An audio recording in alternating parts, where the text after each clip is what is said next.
Bismillahirrahmanirrahim. Nahmaduhu wa nusallim ala rasulil karim wa ala alihi wa sahbihi ajma'in, amma ba'd. Rabbi shrah li sadri wa yassir li amri wa hlul 'uqdatam min lisani yafqahu qawli. Ini lanjut pembahasan hukum akli. Yang akan kita bahas sebentar ini adalah pembagian hukum akli menjadi hukum akli dururi dan hukum akli nadhari. Jadi hukum akli itu ada dua. Ono sing tanpa berpikir, tanpa proses. Ada yang dengan proses. Yang tanpa proses, tanpa berpikir panjang, jenenge daruri. Sing ono prosese, ada pemikiran panjangnya, butuh pemikiran panjangnya, jenenge nadhari. Faqad ajrallahu tabaraka wa ta'ala al-'adah bi an yakhluqa ba'd anwa'ihi fil qalbi daruriyan bila ta'ammulin. Allah Subhanahu wa ta'ala menjadikan hukum akli walaupun lepas dari dua qaid kemarin, yaitu takarrur dan ta'limu syara', menjadi dua. Ada yang sebagian Allah ciptakan macamnya di hati kita, di otak kita, bila ta'ammulin, tanpa proses berpikir panjang. Wa yakhluqu ba'd anwa'ihi 'inda an-nadhar wa ta'ammul. Ada yang Allah ciptakan dengan proses atau pemikiran panjang. Walaupun hukum akli itu dua-duanya ciptaan Allah, dua-duanya kuwi ya sangka Gusti Allah, tapi ada sebagian sing Allah ciptakan dengan proses, ada yang Allah ciptakan tanpa proses. Wal ulum al haditha kulluha wa in kanat hasilatan bi mahdhi khalqillahi fa yasihu ay yakhluqaha fil qulubi ibtida'an bila wasitati tajribatin wala ba'thi rasulin wala nadharin wala fikrin. Faqad ajra subhanahu bi mahdhi tikhyar al-'ada fi khalqiha ala hadha at-taqsim. Seluruh ilmu hadis, ilmu makhluk iki kabeh walaupun murni ciptaane Gusti Allah, tapi oleh hae boleh saja Allah Ta'ala ciptakan dalam otak seseorang langsung tanpa tajribah, tanpa pengalaman, tanpa keterulangan kejadian, tanpa pengutusan Rasul, artinya bukan hukum syar'i, tanpa pemikiran. Jadi langsung. Termasuk yang daruri ya. Tuhan itu ada. Jadi sebetulnya Tuhan ada itu seharusnya itu daruri. Seharusnya itu. Walaupun sebagian orang itu ya nadhari, dia perlu berpikir panjang. Alam semesta ini apa, isinya apa, bagaimana bentuknya. Akhirnya disimpulkanlah bahwa alam semesta itu pasti ada yang menciptakan. Tapi kata para ulama sebagian enggak. Menungso itu secara fitrah, normal. Mesti meyakini ada zat yang mengatur segalanya. Dan itu seharusnya langsung tanpa berpikir panjang. Jadi kadang-kadang yang menunggu ilmu daruri untuk satu orang, tapi tidak daruri untuk orang yang lain. Jadi kayak ngono pekok, PA, ngula-hulu. Satu, dua. Nah, ada orang itu yang 1 tambah 7, daruri. 7 tambah 7, 1. Ono sing rada lola. Jadi kadang daruri untuk sebagian orang, tapi tidak daruri untuk sebagian yang lain. Seseorang atau satu benda menempati tempat seukuran benda itu, daruri apa nadhari? Nah, seharusnya daruri. Artinya Allah ciptakan kepahaman semacam ini tanpa berdasarkan pengalaman, keterulangan kejadian, tanpa berdasarkan syariat, tanpa berdasarkan berpikir panjang. Langsung Allah ciptakan yang utek ini pokoknya menungso atau benda kudu menempati seukuran benda tersebut. Paham ya? Waqad ajra subhanahu bi mahdhi ikhtiyar al-'adah fi khalqi 'ala hadha taqsim. Jadi Allah itu memang punya hukum sesuai dengan ikhtiari Allah. Gusti Allah itu tanah biasanya nyiptakne enek sing dengan proses, ada yang tanpa proses. Iki ya murni ikhtiar Gusti Allah, bukan karena Allah harus berbuat demikian, ndak. Murni kehendake keinginane Allah. Wa amma aqsam al-hukm al-aqli fa hiya thalathatun al-wujub wal istihala wal jawaz. Wa wajhu al-hasr fiha anna kullama yahkumu bil aql in kana yaqbalu thubuta wal intifa ma'an fa wal jawaz. Mengapa hanya 3 wujub istihala jawaz? Karena sesuatu yang dinilai atau dihukumi ditangkap oleh akal itu ada kalanya 2. Yang pertama, sesuatu yang menerima ada dan tidak ada. Kok melbuni ning jawaz. Mama Rafi. Otak kita nerima enggak kalau dia ada? Nerima. Dia enggak ada? Nerima juga. Jawaz. Eneng perkara iki gak iso nampa ada atau tidak ada. Harus milih salah satunya. Udu enek. Harus ada. Otak enggak nerima kalau dia enggak ada. Melbuni ning wujub. Eneng perkara sing otak ini nomponi perkara iki gak mungkin wujud. Otak gak menerima kalau dia ini wujud. Jadi ini mustahil, istihalah. Jadi ada sesuatu yang otak itu bisa menerima 2 perkara, ada atau tidak ada. Jawaz. Ada otak itu yang hanya menerima kalau dia ada. Wujud. Ada otak itu yang menerima dia tidak ada. Utek gak nampa nek dhek wujud. Jenenge istihalah. Wis tidak ada perkara yang keempat. Mulane ana nggur 3 tadi. Karena perkara tadi perkaranya 2 saja, ada atau tidak ada. Kalau bisa ada dan bisa tidak ada, jawaz. Bisa nih ada tok wujud. Bisa nih tidak ada tok istihalah. Maka tidak ada yang keempat. Paham ya? Bismillahirrahmanirrahim. Bismillahirrahmanirrahim. Nahmaduhu wa nasta'inuhu wa nusallimu ala rasulil karim wa ala alihi wa sahbihi ajma'in. Amma ba'd. Rabbi shrah li sadri wa yassir li amri wahlul 'uqdatam min lisani yafqahu qawli. Wa lamma kana lan semangsane ana al-hukmul aqliyu apa hukum akli iku yang qasimu terbagi lagi semini barang-barang bagian. Ketika hukum akal itu terbagi menjadi 2 bagian, yaitu daruri ma yudraku bila ta'ammul, sesuatu yang bisa diketahui, ditangkap tanpa proses panjang. Wa nadhari, dan yang kedua nadhari ma la yudraku illa ba'da ta'ammul, sesuatu yang bisa ditangkap dengan proses panjang. Lazima anna kulla wahidun aqsami yang qasmu kadzalika daruri nadhari. Maka setiap pembagian dari hukum akal, yaitu wajib, jaiz, mustahil, juga terbagi menjadi daruri dan nadhari. Ada hukum akli wajib daruri nadhari, jaiz daruri nadhari, dan mustahil daruri, mustahil nadhari. Wa innama ta'arradna fi asli aqidah, angin pestine jelasaken sapa kita ing dalam dasar akidah li syarahil wajib wal mustahil wal jaiz, untuk menjelaskan apa itu wajib, mustahil dan jaiz, dunal wujub wal istihal wal jaiz, bukan masdarnya, yaitu wujub, istihalah dan jawaz. Listilzami tasawwuriha tasawwura masatiriha, karena oleh memastikan, mentasawurkan atau mengkonsepkan, menggambarkan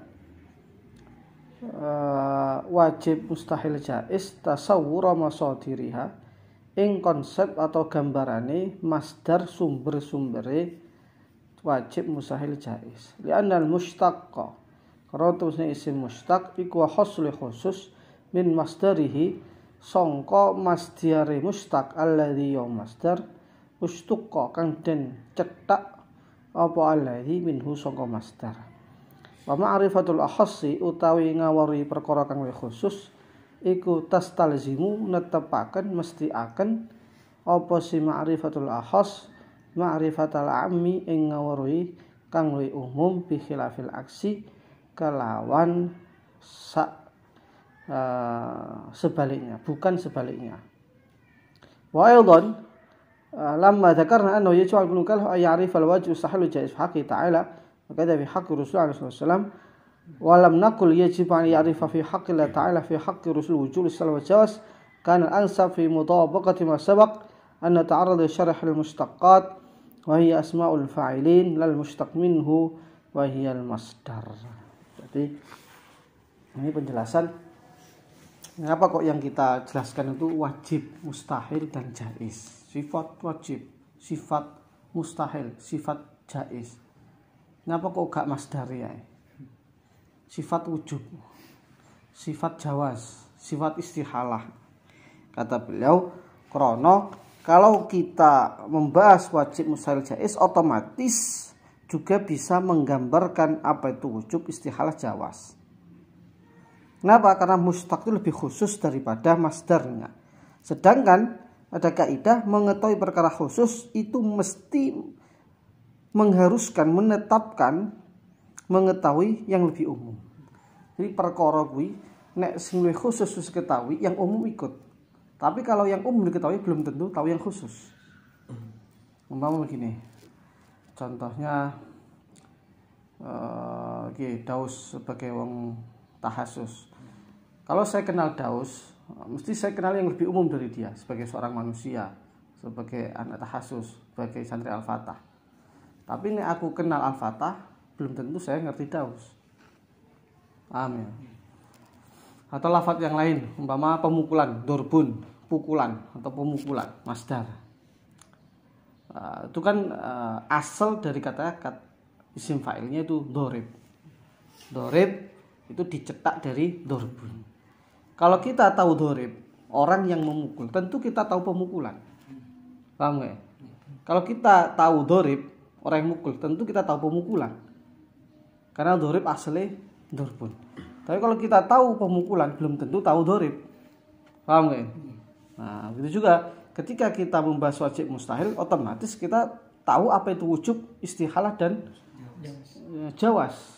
Tapi tidak sebaliknya.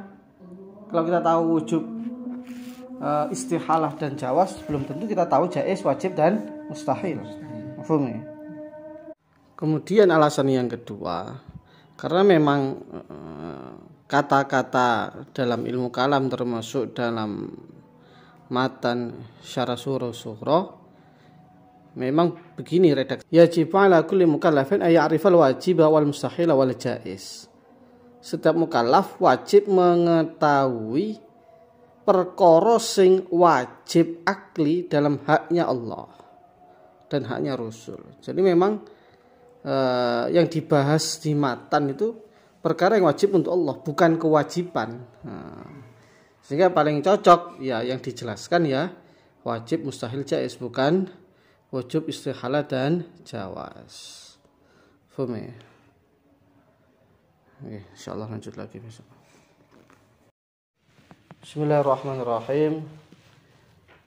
Lanjut malih. Oke, sekarang kita akan membahas alasan mengapa penjelasan sifat wajib lebih didahulukan daripada sifat mustahil dan jaiz. Al-Imam As-Sanusi, penulis kitab ini, beliau mengatakan sifat wajib lebih didahulukan penjelasannya melebihi jaiz dan mustahil sebab dua alasan. Yang pertama, annahu asyraful idh bihi yattasifu maulana jalla wa azza. Sifat wajib kuwi sifat sing paling mulia, di mana Allah Ta'ala harus secara akal punya sifat itu. Artinya sifat wajib itu seluruh sifat-sifat kesempurnaan bagi Allah. Mulane lebih didahulukan krana sing paling utama. Alasan yang kedua, annahu idza urifa minhul mustahil wal jaiz fi haqqihi ta'ala. Wajib lebih didahulukan sebab jika kita mengetahui sifat wajib, maka sudah otomatis kita juga akan mengetahui mustahil dan jaiz. Berbeda kalau kita yang bahas jaiz itu terlalu luas. Tapi nek ade bahas wajib mesti otomatis mustahil mlebu, kemudian jaiz juga masuk. Wa qaddamna al-mustahil 'ala al-jaizi lian aqrabu ila al-wajib. Sekarang setelah membahas wajib, biasa nih neng ilmu kalam termasuk kitab Pikingko, kitab ini nanti itu pembahasan yang kedua mengenai mustahil. Baru yang ketiga pembahasan mengenai jaiz. Lah mengapa kok mustahil lebih didahulukan daripada jaiz? Karena mustahil itu lebih dekat dengan wajib. Mustahil mirip-mirip karo wajib. Artinya begini, kalau kita tetapkan wajib sudah otomatis kita meniadakan, menafikan mustahil. Idh huwa muqabiluhu. Karena mustahil kuwi lawane sifat wajib.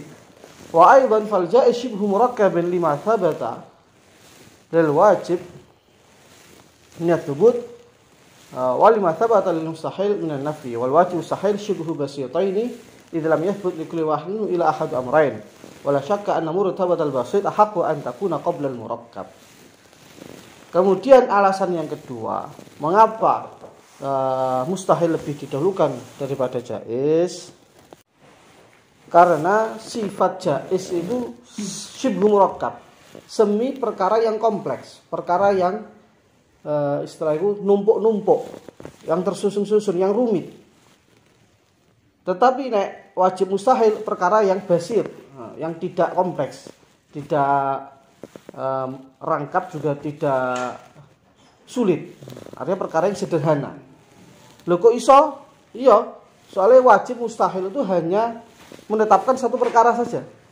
Nek wajib itu harus ada, kalau mustahil harus tidak ada.